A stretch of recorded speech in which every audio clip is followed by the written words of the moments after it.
Relocation notices go out to migrants at the Row Hotel in Manhattan. MGM Resorts withdraws its casino bid. And New Yorkers struggle to feed their pets. From WNYC, this is NYC Now. I'm Janae Pierre. We begin in Midtown Manhattan, where migrants living at the Row Hotel are receiving notices requiring them to leave the site as the city prepares to close the facility. One of them is a woman named Estefania from Ecuador. She asked that we not use her last name.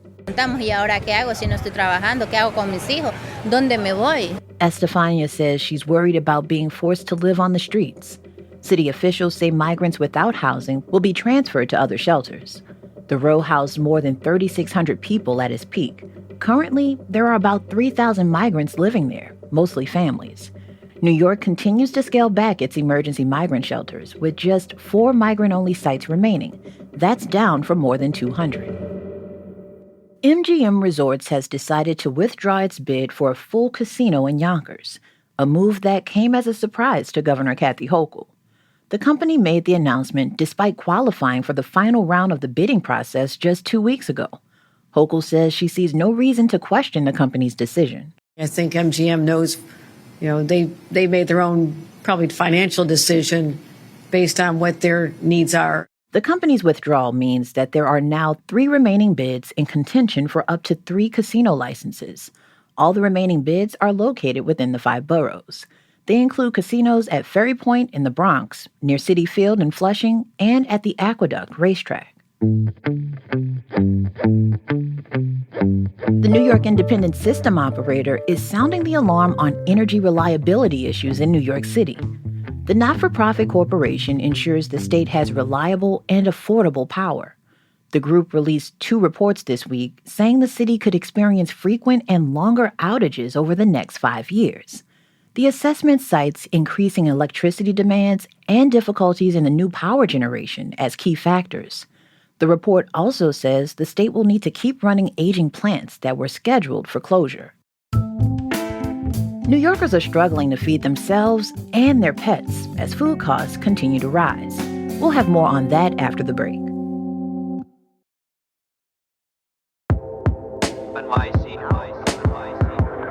New Yorkers say it's not just getting more expensive to feed themselves, but their pets too. More people are struggling to afford dog and cat food these days, and they're turning to pantries for help. WNYC's Karen Yee has more. All these boxes were filled with pet food. At the Good Shepherd Lutheran Church in Bay Ridge, Michelle Giancola sorts through what's left of the donated kibbles and canned cat food. Every few months, she gives it to seniors who don't have enough money to feed their pets. Husband, wife, one dies, they lose an income, someone gets laid off. So that's happening more and more these days. Giancola says pets can be especially important for seniors. They often live alone or aren't mobile and can't leave their homes to find what they need. It's why she started Kiso's Pet Pantry 3 years ago, to help those 62 years and older. Their families move away, and their dogs and cats, birds, whatever, become their family. Seniors will share their food with their pets or will eat their pets' food because they don't have enough money to feed both of them. She tries to fill in the gaps where she can, including helping people at the church's annual blessing of the animals. Can I get blessed too? I didn't bring my animals. Elena Titova is picking up cans of cat food from Kiso's Pet Pantry. I could be retired a long time ago. Titova didn't want to tell me how old she is, but admitted she's a senior. She says she's still working at a medical insurance company, so she can afford to feed her 2 cats who live with her and the 20 strays outside. I believe in reincarnation, and I'm saying to myself, maybe next life I'm going to be a cat too, and why not to help the cats and hoping that somebody is going to help me. New Yorkers are under increasing financial strain, with the cost of living going up and wages stagnant. They say the higher cost for food and rent means there's less left over for other expenses, like their pets. The city's largest contracted animal shelter says 1 in 3 pet surrenders so far this year are because of housing insecurity. The shelters even temporarily stopped taking pets this summer because they ran out of room.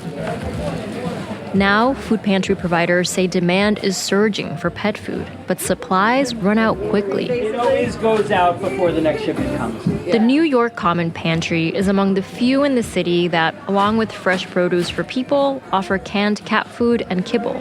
So sometimes they don't have it, and I'd be like, oh, I'd be so devastated. 58-year-old Daisy Santiago says she visits the New York Common Pantry in East Harlem just to get bags of food for her 2 Shih Tzus. Nico and Kimara. Santiago works as a home health aide, which means she doesn't always make enough every month to buy a $35 bag of food for her 2 dogs. Sometimes I go without buying stuff that I need, like a gallon of milk or coffee or whatever, just to get them food, you know. She says for her dogs are Everything. You're gonna make me cry. I love them. I'll be homeless with them, though. I won't give them away. We're gonna get the prayer. back at the Blessing of the Animals. Giancola also brought her dog. This is Bear. Bear! Hi, Bear! He should have been named Chicken, but he's Bear. Bear stands gently by her side as she hands out a few bags of canned cat food. She says it's what she gets the most requests for, though one time she did get a donation of Ferret food. I don't even remember what ferret food is. our pets, she says, whatever animal we choose, make us feel safe, especially when things can feel a little off balance.